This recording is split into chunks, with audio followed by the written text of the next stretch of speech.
साथियों नमस्कार, मैं सत्येंद्र कुमार यादव। आज प्रयागराज की धरती पे हम सभी भाई उपस्थित हैं और आप लोगों को पता है कि ये उत्तर प्रदेश शिक्षक पात्रता परीक्षा का जो परिणाम आज आने वाला है और कल रिवाइज्ड आंसर की आया हुआ है। जैसे जब एग्जाम हुआ था तो एग्जाम पहली बार निरस्त हो गया था, दोबारा एग्जाम हुआ, उसका रिजल्ट आने में चुनाव की वजह से लेट हुआ है और इस रिजल्ट से पहले जो आंसर की जारी हुआ था उसमें बहुत सारे क्वेश्चन आयोग के द्वारा गलत किए गए थे, आप सभी को पता है।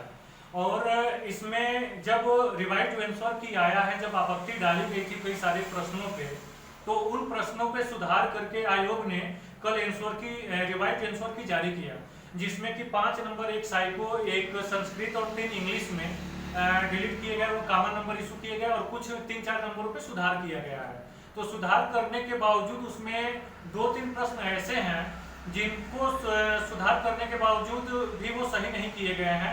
इन 2-3 प्रश्नों को आयोग के द्वारा छोड़ दिया गया, जिसमें और भी अन्य भाई लोग परेशान हो गए क्योंकि ये लोग काफ़ी हमसे फ़ोन पे संपर्क कर रहे थे।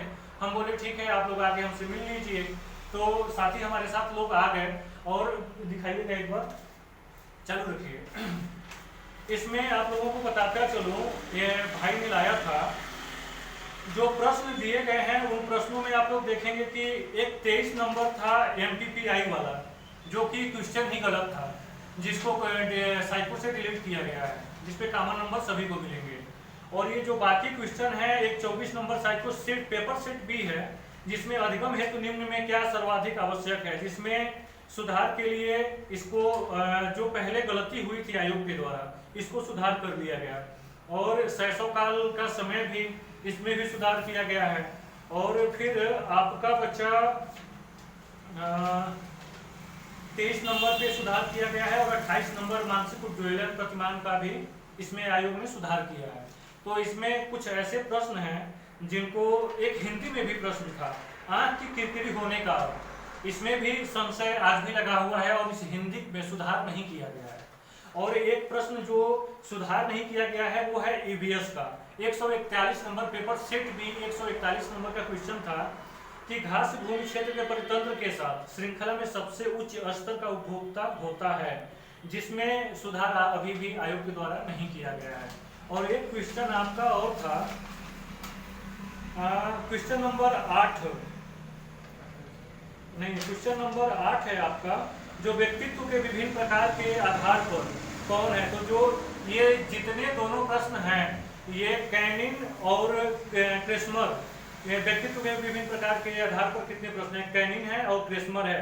2017 का ये पेपर है। 2017 में ये विवादित मामला था, माननीय रिजवान अंसारी द्वारा ये कोर्ट में लड़ा गया था। माननीय कोर्ट ने ये जजमेंट देके नंबर इशू किया था। अब इस मैटर को लेके कोर्ट में लड़के परेशान हैं चलने के लिए कि हम कोर्ट चलेंगे और लड़ाई लड़ेंगे, ताकि जो क्वेश्चन आज गलत किया गया है, 2017 में ऑलरेडी उसको हाईकोर्ट ने सुधार किया था और फिर से आयोग ने उसे गलत किया, तो मतलब एक ही रास्ता बचता है, फिर से हम हाईकोर्ट जाएं और हाईकोर्ट जाके इसका सुधार करवाएं।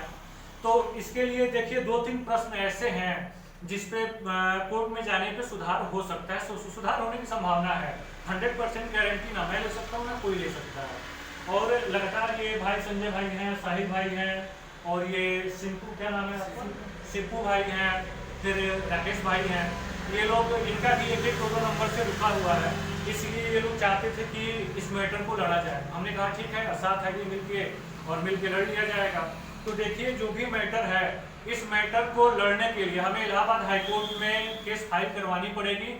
और ज़्यादा नंबर तो मैं नहीं कह सकता, देखिए कम से कम बहुत सारे नंबर कल का रिवाइज्ड आंसर की में बढ़ चुका है, जिसका लाभ प्रदेश में कई हजार अभ्यर्थियों को मिलेगा। जो 2-4-5 नंबर से फेल हो रहे थे वो सभी पास हो जाएंगे, लेकिन उसके बावजूद जो 2-3 नंबर सुधार नहीं हुए हैं और 1 या 2 नंबर से जो भाई बहन फेल हो रहे हैं, उनके लिए एक उम्मीद है इलाहाबाद हाईकोर्ट में। और हमारे साथ ये नोटिस बना के आए हुए थे संजय भाई अपनी बात रखेंगे जी। काफ़ी समय से मैं सत्येंद्र भाई को चेस कर रहा था, पहले भी इन्होंने इस तरह के मैटर हैंडल किए हैं, इसलिए इनके पास आया, नहीं तो आता ही नहीं।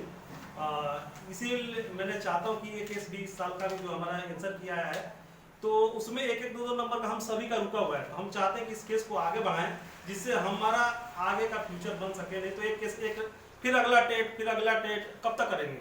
और हमारी तो गलती है नहीं, अगर एक क्वेश्चन 1 नंबर गलत है या 2 नंबर गलत है, हमारी गलती क्यों? ये तो सरकार उठाए ना, या ये जो आयोग गलती कर रही है वो आयोग उठाए। तो ये चीजों को ध्यान रख के हम सतेंद्र भाई के पास आए हैं कि आगे धन्यवाद आगे ये देखें और जैसा और मार्गदर्शन में होगा। देखिए, पहले मुझसे लगातार एग्जाम होने के बाद बहुत सारे भाई बहनों ने कहा कि सर मेरा इसमें कुछ अच्छा पेपर नहीं हुआ, इसमें नंबर इशू होंगे नहीं होंगे। तो मैं शुरू से लोगों को समझाता रहा, क्योंकि पेपर देखने के बाद मैं समझ गया था कि इसमें जो गलतियां हुई हैं वो गलतियां 100% आयोग सुधारेंगी, क्योंकि इतने बड़े स्तर पे गलतियां थी जो साफ स्पष्ट दिख रही हैं। और हुआ भी वही, आपत्ति डाला गया था। आपत्ति डालने के बाद तुरंत तत्काल भाव से जब रिजल्ट जारी करने से पहले और कल रिवाइज आंसर की आया है, तो आयोग ने उन प्रश्नों पे सुधार किया है, सुधार करके ही आंसर की जारी किया है। अब इसमें जो 2-3 प्रश्न बच रहे हैं, जो एक ईवीएस का क्वेश्चन है और एक हिंदी का है और एक क्वेश्चन आपका साइको का है। तो इन प्रश्नों को लेके अगर माननीय इलाहाबाद हाईकोर्ट में हम जाते हैं और इसका फैसला सही है गलत है, क्योंकि छात्रों ने रिक्वेस्ट किया आयोग से, आयोग ने सुधार उन प्रश्नों पे नहीं किया है। तो अब सीधी सी बात है, इस फैसले के लिए छात्र हाईकोर्ट जाएंगे और हाईकोर्ट जाके अपील की जाएगी कि भाई इसमें सुधार किया जाए। और हम सबको पूरा विश्वास है कि माननीय इलाहाबाद हाईकोर्ट हमेशा ही छात्र हित में निर्णायक फैसला आता है और इस साल भी छात्र हित में निर्णायक फैसला आएगा। और साथ ये भी मैं कहता चलूं, उत्तर प्रदेश शिक्षक पात्रता परीक्षा 2019 का विवादित जो मामला है, उस विवादित मामले को आज तक पेंडिंग रखा गया है, जबकि बहुत सारे केसों की सुनवाई होती है, लेकिन इस मैटर को आज तक पेंडिंग रखा गया जो सरासर गलत है। लेकिन ठीक है, कभी फाइल टेकअप नहीं होती या कभी कोर्ट उठ जाता है, कितने मुश्किल से तो हमें डेट पे डेट मिलता है, उसके बाद भी सुनवाई नहीं होती है। इस बार 2021 वाले यूपी टेट में एक फायदा दिखा कि रिवाइज आंसर में ही छात्रों को नंबर सुधार करके दिया गया है, और जो 2-3 नंबर बच रहे हैं उसके लिए इलाहाबाद हाईकोर्ट में हम लोग अपील करेंगे और माननीय हाईकोर्ट से उम्मीद है वो हमें सुधार करके हम सभी छात्रों को आगे देंगे। आप सभी भाई कुछ कहना चाहते होंगे? जी, 2 नंबर से हमारा पीछे है, 2 नंबर मेरा भी 1 नंबर 1-2 नंबर से ऐसे पीछे हैं हम लोग, इसलिए सतेंद्र जी के साथ हम लोग संघर्ष कर रहे हैं। सतेंद्र भाई से हम लोग मिले हैं और हम चाहते हैं कि ज़्यादा से ज़्यादा स्टूडेंट सपोर्ट करें, जिससे कि आयोग माननीय उच्च न्यायालय के पास अपन जा सके, अपनी लड़ाई लड़ सके। साथियों, आप लोगों से एक आखिरी रिक्वेस्ट यही है, मैं स्पष्ट कहूँगा कि कुछ छात्र हैं जो मुझ पर भरोसा करते हैं। उसका रीज़न यही है कि मैंने जब भी लड़ाई लड़ी, ईमानदारी से लड़ी। लोग बदनाम करते हैं या कोई भी विवादित बयान आता है, मैं उसके उलझनों में नहीं पड़ता हूँ।